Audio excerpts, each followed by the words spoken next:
happy to be in the home of the Steelers. And I really appreciate having my two escorts, Mel Blount and Franco Harris.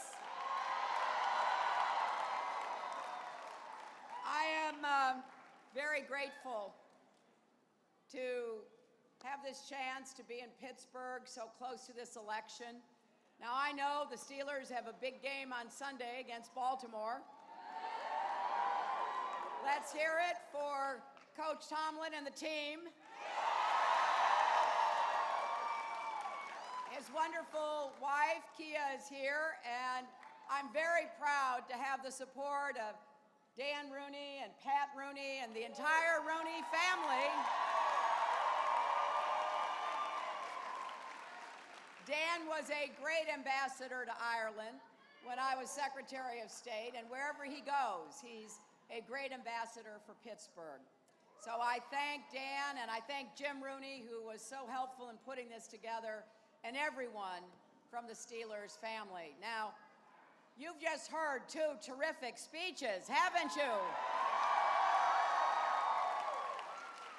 I can't tell you how excited I am to be back here in Pittsburgh with one of your own, somebody who has made it but never forgot where he came from, someone who I really admire because of the way he's done his business. And it's an absolute honor, Mark, to have your support in this campaign. And I'll have more to say about my friend Katie McGinty, but boy, I hope you're going to send her to Washington.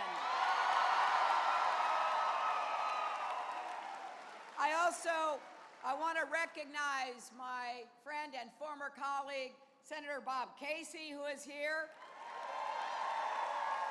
Pittsburgh Mayor Bill Peduto, who is here. Allegheny County Executive Rich Fitzgerald, who is here. And two great labor leaders who are also here. The president of the American Federation of Teachers, Randy Weingarten, is here. And the president of the United Steelworkers, Leo Gerard, is here. It's great to have all of these strong supporters out in these last 4 days. That's all that's left in what may be the most important election of our lifetimes. So are you ready to vote, Pittsburgh?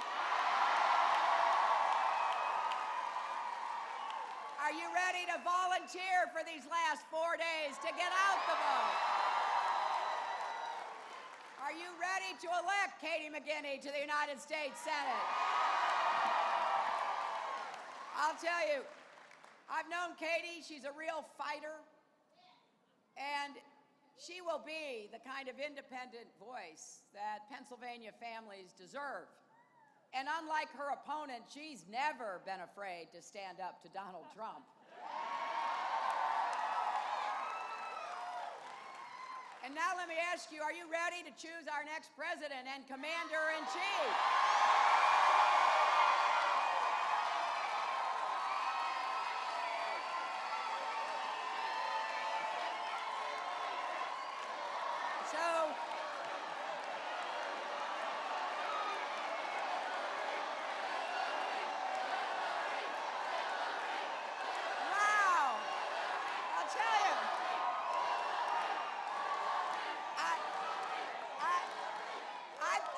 I think this is one of the best places for a crowd event ever. Folks here get all fired up and energized, and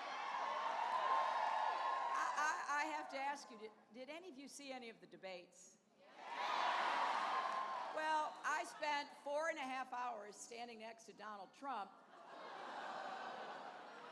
proving conclusively I have the stamina to be the next president of the United States. But, you know, he said so many things in those debates. You know, when you debate in front of, 60, 70, 80 million plus people, you gotta, you gotta have a sense of preparation, readiness, calmness, composure. And I'll tell you, some of what I heard coming from my opponent, it was really hard not to go, "What did you say?"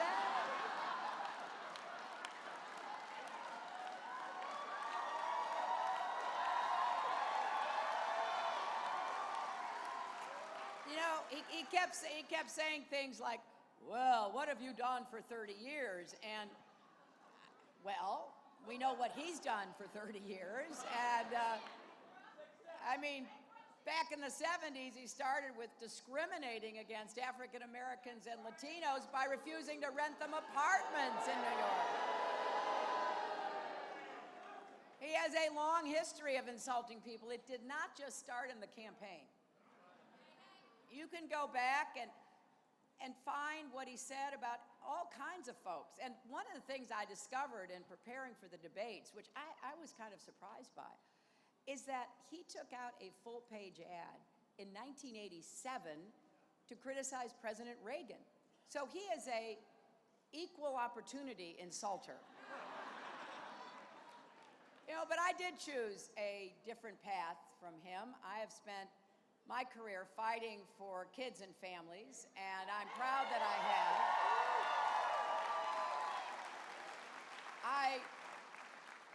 I helped to start something called the Children's Health Insurance Program as First Lady. It covers 8 million kids, and I have to tell you that traveling around Pennsylvania, really anywhere in the country, I meet people who have been affected by the kinds of changes that we can do that give more folks a chance to get ahead. I'm all about making sure the American dream is big enough for everybody. And we're going to knock down the barriers that stand in the way. And, if you don't have your health, it's pretty hard to get ahead, right? And so I meet families who tell me about what that meant. And it really, it makes me very grateful.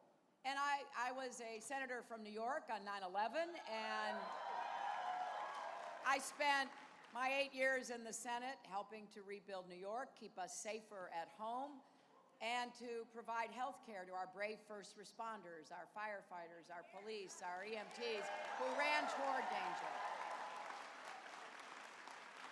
And as your Secretary of State, I traveled to 112 countries, negotiated ceasefires, reduced the threat of nuclear weapons, stood up for human rights and women's rights and workers' rights and LGBT rights around the world. Now, I really believe that if you want to get things done that'll help people, you start by listening to people, bringing them together. Now, I know that is not very exciting, I admit. And I do feel kind of sorry for the press covering me, because what are they going to say for the 100th time? She was listening to people. I get that, but everything I've done started there. And then you bring people together, and you put them around the table. They don't all agree with each other. And then you work to find common ground. That's what I did in the Senate and as Secretary of State. I could have never gotten anything done if I hadn't worked with Republicans and others who had different points of view. And I want you to know, if you elect me on Tuesday, that is the kind of president I will be. Listening, working, finding common ground. And from the very first days of this campaign, I've been putting forward my ideas about how to help you and your families get ahead. And I truly believe you deserve a candidate you can vote for, not just someone to vote against. And so, you can go to my website. Tim Kaine and I wrote a book called Stronger Together, because I want you to know what the agenda is, and I want you to hold me accountable. When I come back to Pittsburgh, which I hope to do on a regular basis,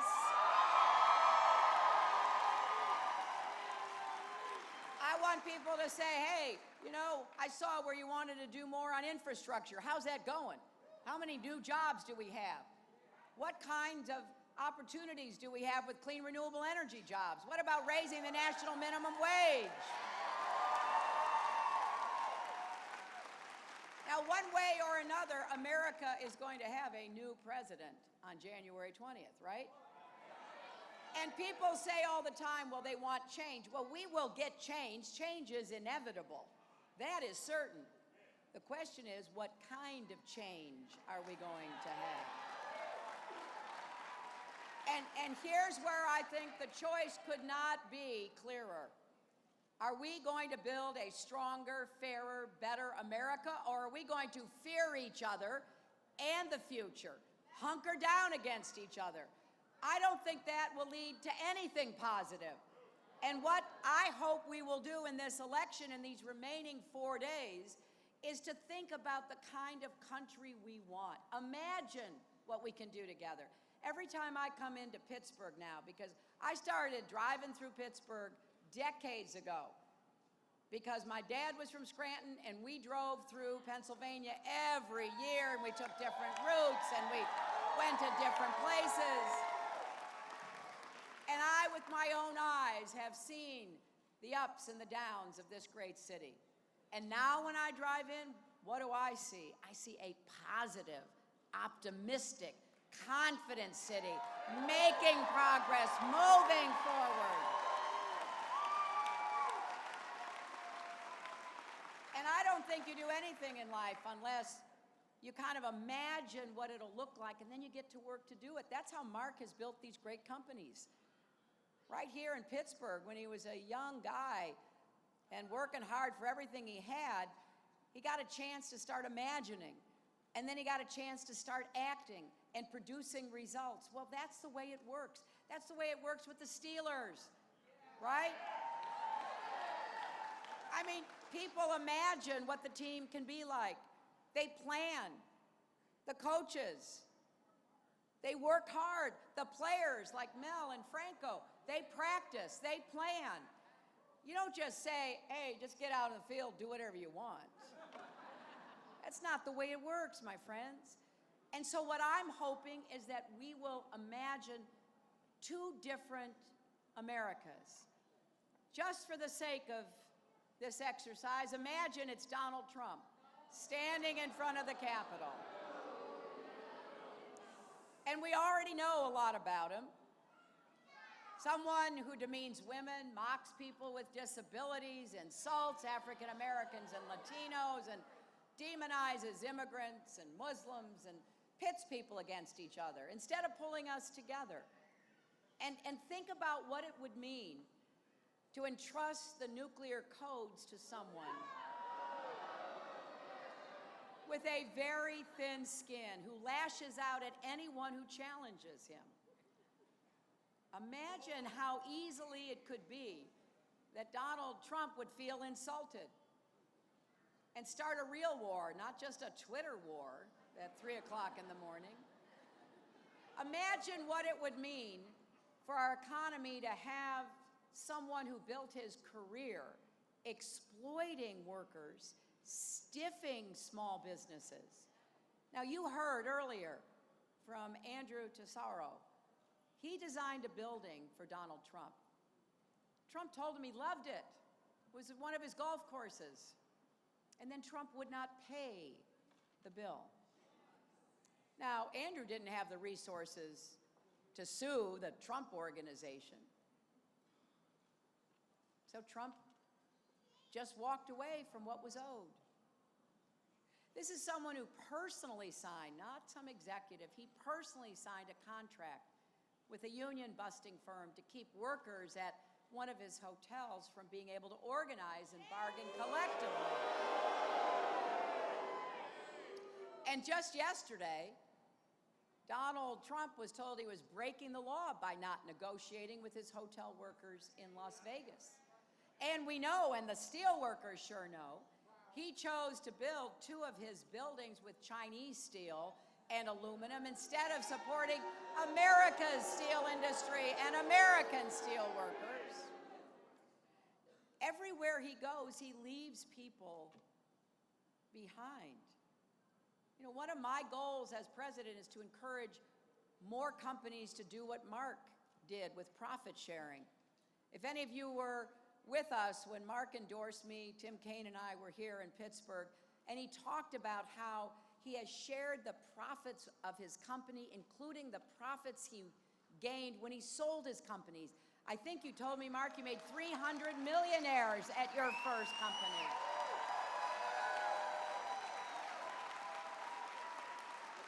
Look, we've got to have a strong private sector. We need business to be creating more jobs. I really like the kind of jobs and business that Mark does, because what he does is to worry about and take care of the people who help make him successful in the first place. Now, imagine having a president who owes hundreds of millions of dollars to foreign banks and other foreign entities that he doesn't tell us about.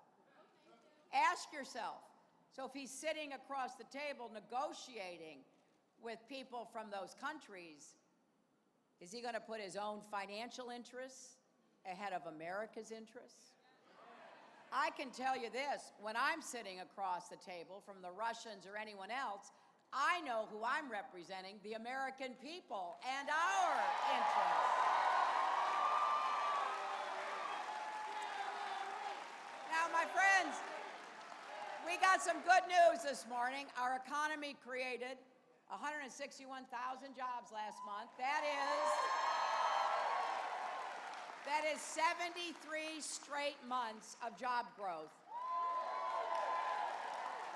And I believe that our economy is poised to really take off and thrive. But we need to make sure the economy is working for everyone, not just those at the top. And that is my pledge. I believe in growth from the middle out and the bottom up. When the middle class thrives, America thrives.